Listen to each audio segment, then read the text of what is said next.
publik akan membahas tentang formulasi kebijakan. Sebelumnya, saya akan memperkenalkan diri. Nama saya Ferry Samaria Sitonga.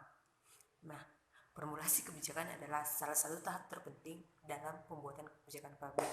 Di dalam formulasi kebijakan berkaitan dengan beberapa hal. Yang pertama, bagaimana suatu masalah memperoleh perhatian dari pembuatan kebijakan, dan bagaimana memilih salah satu alternatif untuk menyelesaikan masalah publik.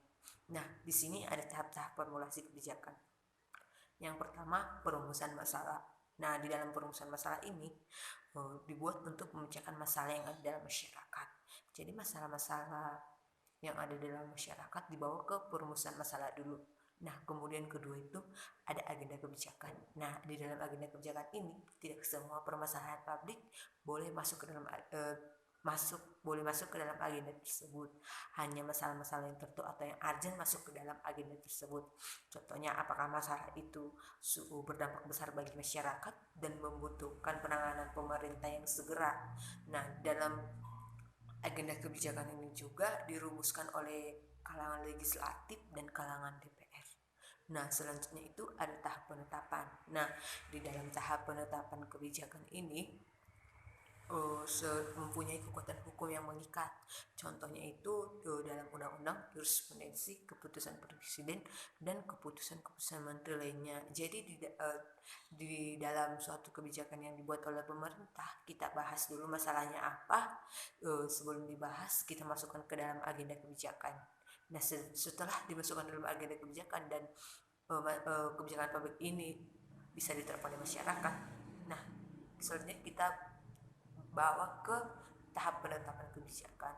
Dan di tahap penetapan kebijakan ini, kebijakan publik yang akan diterapkan itu apakah sesuai dengan undang-undang, dan apakah nanti dampaknya kepada masyarakat itu baik atau enggak. Nah, selanjutnya itu kita akan membahas tentang formulasi kebijakan menurut Thomas R. Day. Menurut Thomas R. Day, formulasi kebijakan adalah usaha pemerintah melakukan intervensi terhadap kegiatan publik sebagai solusi terhadap setiap permasalahan di masyarakat. Intervensi yang dilakukan dapat memaksa publik karena pemerintah diberi kewenangan otoritatif. Nah, kewenangan otoritatif ini, pemerintah itulah yang berdampak pada adanya produk kebijakan publik dan justru terlahir bukan untuk kepentingan publik, tetapi untuk semata. Namun terkadang hanya untuk legitimasi kepentingan kelompok dan golongan tertentu. Jadi itu kebijakan publik itu muncul hanya untuk kebijakan semata aja. Nah, selanjutnya itu di dalam model formulasi kebijakan Thomas R. Day ada beberapa model yang dijelaskan tentang formulasi kebijakannya. Nah, yang pertama itu ada model teori kelompok. Nah, di dalam model teori kelompok ini yang mengandalkan kebijakan itu sebagai titik keseimbangan atau equilibrium. Nah, di dalam indikator model kebijakan ini, model teori kelompok ini ada rumusan aturan mainnya dan menata kompromi yang seimbang. Jadi kita menata kebijakan publik itu dulu seimbang atau tidaknya diterapkan di masyarakatnya. Nah, selanjutnya itu ada model teori lembaga. Nah, di dalam model teori lembaga itu, pembuat kebijakan tentunya si pemerintah. Nah, di dalam model kelembagaan ini menata tentang kebijakan publik. Yang pertama menegaskan bahwa pemerintah sah dan memiliki otoritas untuk mengeluarkan kebijakan publik, dan kebijakan publik itu bersifat umum. Nah, selanjutnya itu ada model teori elit. Nah, di dalam model teori elit ini ada yang berkuasa dan ada yang dikuasai. Yang berkuasa itu si pembuat kebijakan publik, pemerintah, dan yang dikuasai itu masyarakat yang merasakan kebijakan publik yang dikeluarkan oleh pemerintah tersebut. Selanjutnya akan dibahas teman saya, Puput Purwaningsih. Oke, saya akan melanjutkan penjelasan dari Ferry. Sebelumnya, perkenalkan, nama saya Puput Purwaningsih. Jadi dari apa yang telah dijelaskan Ferry, sebenarnya secara sederhananya Thomas R. Day itu mengartikan bahwa kebijakan publik adalah whatever government choose to do or not to do. Jadi apapun yang dipilih oleh pemerintah atau apapun yang tidak dipilih oleh pemerintah itu adalah kebijakan publik. Dan dalam kebijakan publik itu sendiri sebenarnya terdapat beberapa proses, yaitu yang pertama adalah proses formulasi kebijakan publik, lalu dilanjutkan dengan proses implementasi, dan yang terakhir adalah proses evaluasi kebijakan publik. Dalam tahapan formulasi ini akan ada aktor-aktor yang bekerja untuk mengkaji dan merumuskan kebijakan publik yang nantinya akan diimplementasikan di masyarakat. Aktor tersebut dikategorikan menjadi dua, yaitu yang termasuk dalam internal organization dan juga external organization. Yang di internal organization itu adalah yang masuk dalam pemerintahan itu sendiri, seperti eksekutif, legislatif, maupun yudikatif, dan juga birokrasi. Sedangkan yang berada di luar atau eksternal itu seperti salah satunya adalah akademisi. Melanjutkan Ferry, saya akan membahas tentang model formulasi Thomas R. Day, yakni model proses, model teori rasionalitas, dan juga model inkrementalis. Dalam model proses, Thomas R. Day meyakini bahwa politik merupakan sebuah aktivitas sehingga mempunyai proses, dan model ini menekankan pada step by step yang ada. Adapun tahapan proses tersebut, yang pertama adalah identifikasi masalah. Jadi dilakukan identifikasi masalah tentang kenapa perlu kebijakan ini dilakukan atau perlu dikeluarkan. Lalu juga yang kedua adalah menata agenda formulasi kebijakan. Dan yang ketiga, melakukan perumusan proposal kebijakan. Yang keempat, melakukan legitimasi kebijakan. Dan yang kelima, baru implementasi kebijakan. Selanjutnya adalah model teori rasionalis. Nah, yang mana model ini beranggapan bahwa kebijakan sebagai pencapaian tujuan yang efisien. Yang mana dalam teori rasionalisme ini, perumusan kebijakan didasarkan pada gagasan perumusan maksimum sosial gain, atau yang berarti pemerintah harus memilih kebijakan yang memiliki manfaat optimum bagi masyarakat. Jadi kebijakan yang diambil haruslah kebijakan yang benar-benar memberikan dampak positif lebih banyak kepada masyarakat. Nah, dalam formulasi kebijakan ini ada beberapa hal yang ditekankan. Yang pertama itu seperti preferensi publik dan kecenderungan publik itu seperti apa. Terus yang kedua itu juga pilihan-pilihan yang memungkinkan. Jadi dicoba dicari pilihan-pilihan apa yang sekiranya memungkinkan. Terus yang ketiga, menganalisis dan menilai konsekuensi dari pilihan yang telah dipilih sebelumnya. Apa dampak yang akan ditimbulkan dan apa yang akan terjadi apabila pilihan tersebut dilakukan. Lalu juga menganalisis dan menilai rasio sosial yang akan diakibatkan nantinya dan apa yang harus dikorbankan. Dan yang terakhir adalah menentukan pilihan alternatif apa dan alternatif mana yang lebih cocok serta lebih efektif. Nah, selanjutnya adalah model inkrementalis, yang mana sebenarnya model inkrementalis ini adalah bentuk kritikan atas model rasionalitas yang sebelumnya. Mengapa model rasionalitas itu dikritik? Karena muncul anggapan bahwasanya sebenarnya pembuat kebijakan tidak maksimal dalam melakukan model rasionalitas, karena ada beberapa tahapan-tahapan yang pasti dilewatkan dengan alasan mungkin tidak ada waktu ataupun masih kurang niatnya birokrasi tersebut dalam menjalankan dari model rasionalitas itu sendiri. Nah, dalam model ini, kebijakan publik itu dianggap sebagai kelanjutan dari masa lalu, yang mana sebelumnya telah ada kebijakan, lalu kebijakan itu diolah kembali dan dimodifikasi untuk kemudian disempurnakan. Assalamualaikum warahmatullahi wabarakatuh. Perkenalkan, nama saya Riza Zakaria dari kelompok 1 yang akan membahas tentang formulasi kebijakan. Di sini saya akan menjelaskan 3 model dari formulasi kebijakan. Yang pertama ada model demokrasi, kedua ada model pilihan publik, yang ketiga ada model teori permainan. Model yang pertama adalah model demokrasi. Model demokratis pada intinya menekankan bahwa dalam pengambilan keputusan harus dapat menggabungkan suara dari stakeholder sebanyak-banyaknya. Dengan kata lain, bahwa model ini menghendaki agar setiap pemilik hak demokrasi ikut terlibat dalam pengambilan keputusan. Deskripsi sederhananya atau penjelasan sederhananya dalam model ini diandaikan dengan sebuah proses pengambilan keputusan demokratis dengan teori politik.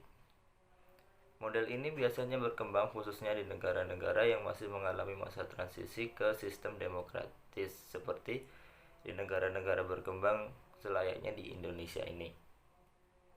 Model ini biasanya dikaitkan dengan implementasi konsep good governance bagi pemerintahan yang mengamanatkan agar membuat kebijakan publik. Dalam hal ini tidak boleh mengabaikan keberadaan konstituen dan pemanfaat dari kebijakan publik itu sendiri. Model yang kedua adalah model pilihan publik atau public choice. Dalam model ini berpandangan bahwa suatu kebijakan publik merupakan proses formulasi keputusan-keputusan kolektif dari individu-individu yang memiliki kepentingan atas keputusan tersebut. Model ini mendasarkan kepada teori ekonomi pilihan publik atau economic of public choice yang mengandaikan bahwa manusia adalah homo economicus yang memiliki kepentingan-kepentingan yang harus dipuaskan. Prinsip yang dipegang dalam buyer meet seller, supply meet demand. Intinya adalah bahwa setiap kebijakan publik yang dibuat oleh pemerintah harus merupakan pilihan publik yang menjadi pengguna. Dalam prosesnya, formulasi kebijakan publik pada model ini melibatkan publik melalui kelompok-kelompok kepentingan. Oleh karenanya, jika dilihat secara umum, maka model pilihan publik ini merupakan model yang paling demokratis daripada model-model formulasi kebijakan publik yang lainnya. Karena ia memberikan ruang atau kesempatan seluas-luasnya kepada publik untuk menyalurkan kepentingan-kepentingan kepada pemerintah. Selanjutnya adalah model teori permainan atau game theory. Model ini muncul setelah banyak pendekatan yang sangat rasional dalam formulasi kebijakan publik tidak dapat menjawab pertanyaan-pertanyaan yang mengemuka yang sulit diterangkan dengan fakta-fakta yang tersedia. Model ini menekankan pada dua gagasan, yaitu pertama ada formulasi kebijakan publik berada dalam situasi kompetisi yang intensif, dan kedua bahwa para aktor berada dalam situasi pilihan yang tidak kedependen, melainkan pilihan yang sama-sama independen atau bebas. Model teori permainan ini dapat diandaikan seperti permainan catur, di mana setiap langkah akan bertemu dengan kombinasi langkah yang lainnya, dan langkah balasan masing-masing relatif independen atau bebas. Kunci dari model ini adalah strategi, di mana poin pentingnya adalah bukanlah yang paling optimum, melainkan yang paling aman dari serangan lawan. Model formulasi kebijakan menurut David Easton.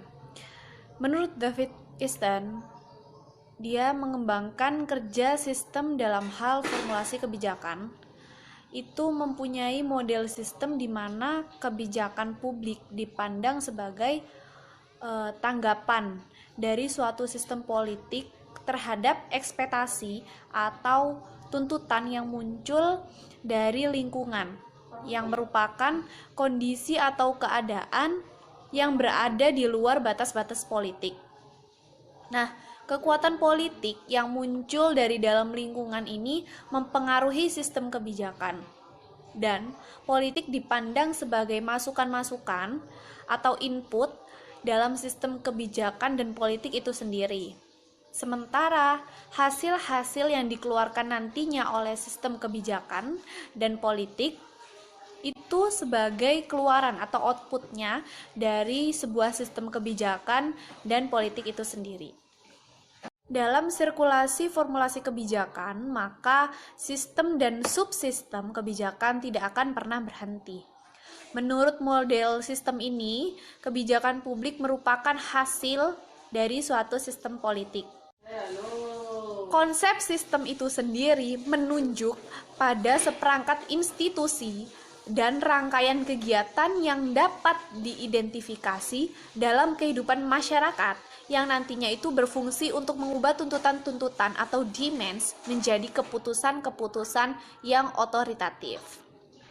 Nah, konsep sistem itu juga menunjukkan adanya saling berhubungan yang integratif antara elemen dan subsistem sehingga dapat membangun sistem politik dan kebijakan serta memiliki kapasitas dalam menanggapi kekuatan-kekuatan dalam lingkungan. Seperti itu.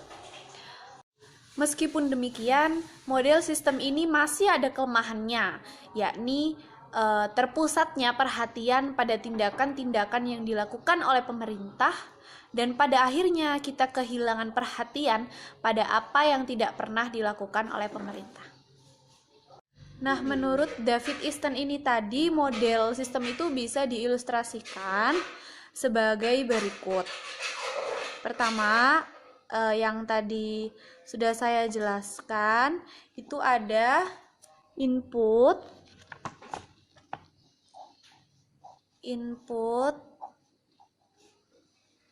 dan yang di tengah itu adalah a political system. Seperti ini. Ini input, ini political system, terus yang sebelah sini itu nanti adalah outputnya.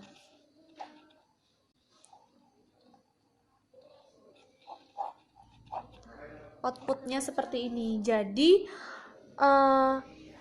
input dan output di tengah-tengah ini political system itu mereka itu saling berhubungan sehingga menghasilkan feedback seperti ini, menghasilkan feedback seperti itu. Terima kasih. Yang otoritatif. Nah, konsep sistem itu juga menunjukkan adanya saling berhubungan yang integratif antara elemen dan subsistem sehingga dapat membangun sistem politik dan kebijakan serta memiliki kapasitas dalam menanggapi kekuatan-kekuatan dalam lingkungan. Seperti itu. Meskipun demikian, model sistem ini masih ada kelemahannya, yakni terpusatnya perhatian pada tindakan-tindakan yang dilakukan oleh pemerintah dan pada akhirnya kita kehilangan perhatian pada apa yang tidak pernah dilakukan oleh pemerintah. Nah, menurut David Easton ini tadi, model sistem itu bisa diilustrasikan sebagai berikut. Pertama, yang tadi sudah saya jelaskan, itu ada input,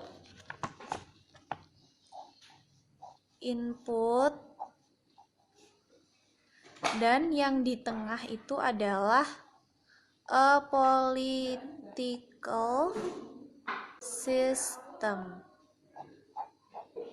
Seperti ini. Ini input, ini political system, terus yang sebelah sini itu nanti adalah outputnya.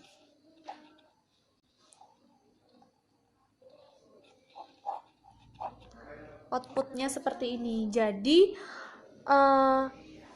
input dan output di tengah-tengah ini political system itu mereka itu saling berhubungan sehingga menghasilkan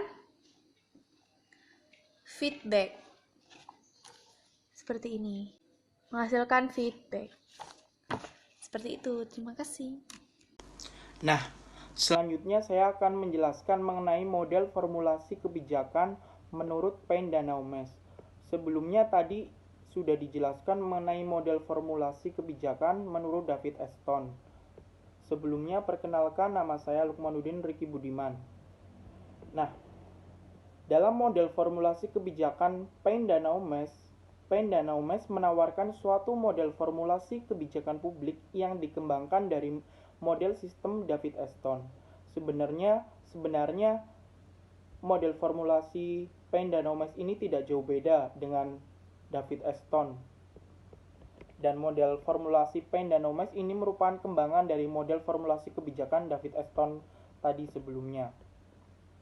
Model ini disebut model deskriptif yang berusaha mendeskripsikan secara faktual dan nyata yang terjadi dalam proses formulasi kebijakan publik.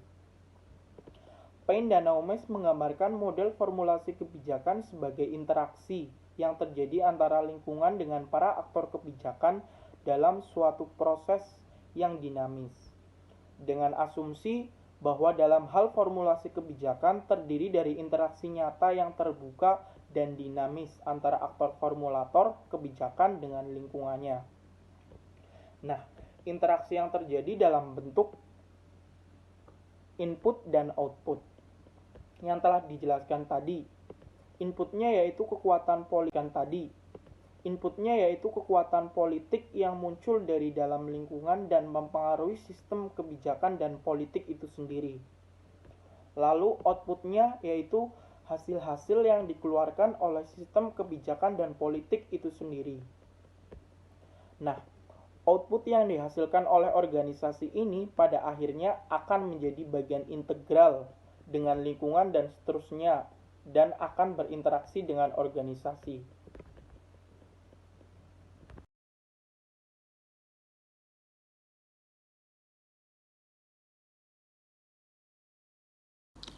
Nah, dari ilustrasi model deskriptif Payne dan Omes sebelumnya, kita bisa melihat bahwa tuntutan-tuntutan demand timbul jika individu atau kelompok-kelompok dalam sistem politik memainkan peran atau rol dalam mempengaruhi formulasi kebijakan publik itu sendiri.